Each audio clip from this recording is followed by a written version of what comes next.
দিন যতই পেরোচ্ছে ততই বাংলাদেশের অস্থিরতার আগুনে ঘি ঢালার পায়তারা করছে প্রতিবেশী রাষ্ট্র ভারত। বিগত কিছুদিনে শেখ হাসিনাকে জিম্মি করে বাংলাদেশ নিয়ে লাগাতার অপপ্রচার চালিয়েছে তারা।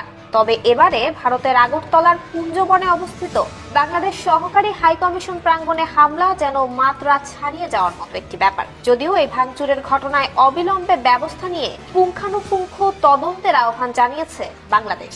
গতকাল রাতে এক বিবৃতিতে পররাষ্ট্র মন্ত্রণালয় ভারত সরকারের কাছে এ আহ্বান জানায়। বিবৃতিতে বলা হয়, আগরতলায় বাংলাদেশের সহকারী হাই কমিশন প্রাঙ্গণে সোমবার স্থানীয় সময় হিন্দু সংগ্রাম সমিতির বিক্ষোভকারীদের একটি বড় দল দ্বারা হিংসাত্মক বিক্ষোভ এবং আক্রমণে বাংলাদেশ সরকার ক্ষুব্ধ। প্রাপ্ত তথ্য চূড়ান্তভাবে প্রমাণ করে যে বিক্ষোভকারীদের পূর্ব পরিকল্পিত উপায়ে বাংলাদেশের সহকারী হাই কমিশনের প্রধান ফটক ভেঙে প্রাঙ্গণে আগ্রাসনের অনুমতি দেওয়া হয়েছিল।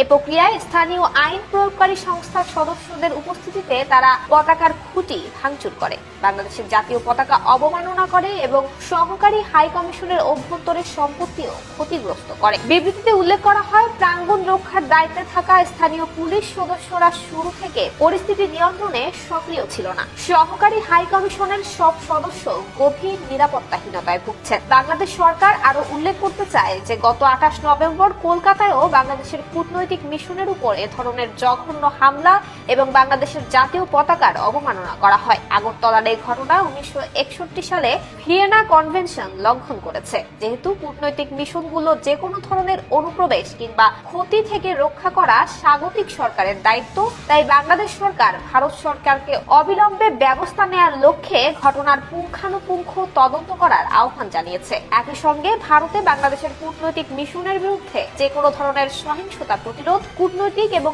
অকূটনৈতিক সদস্য এবং তাদের পরিবারের সদস্যদের নিরাপত্তা নিশ্চিতের আহ্বান জানায়। বাংলাদেশের সংখ্যালঘু হিন্দুদের উপর নির্যাতন এবং চিন্ময় কৃষ্ণ দাসকে গ্রেফতারের প্রতিবাদে ভারতের ত্রিপুরা রাজ্যের আগরতলায় সার্কিট হাউসে অনুষ্ঠিত বিক্ষোভ সমাবেশের পর সেখানকার বাংলাদেশ সহকারী হাই কমিশনে হামলা চালায় একদল উগ্রবাদী হিন্দু। তারা বাংলাদেশের জাতীয় পতাকা নামিয়ে এনে ছিঁড়ে ফেলে এবং মিশনের সাইনবোর্ড ভেঙে আগুন ধরিয়ে দেয়। এমন ঘটনায় উত্তেজনা ছড়িয়ে পড়েছে দেশব্যাপী।